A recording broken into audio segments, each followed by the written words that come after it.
இப்போ இந்த நடுப்புற உள்ளதை பிடிச்சிக்கிட்டு இந்த இதுவில் மலைக்கிறோம் வச்சாச்சு.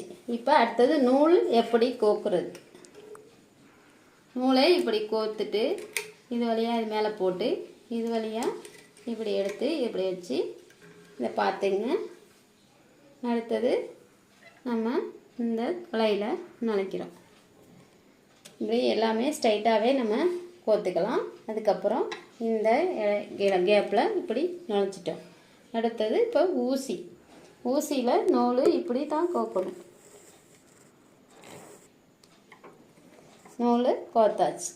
அடுத்தது அடியில் உள்ள நூலை பாபின் கேஸில் உள்ள நூல் மேலே வரணும். நம்ம லேசாக அங்கே இது வெளியில் விட்டுருப்போம். இப்போ ஊசியை இப்படி நுழைச்சி எடுத்தோம்னா அந்த உள்ள நூல் வெளியில் வந்துடும். ரெண்டையுமே சமமாக வச்சு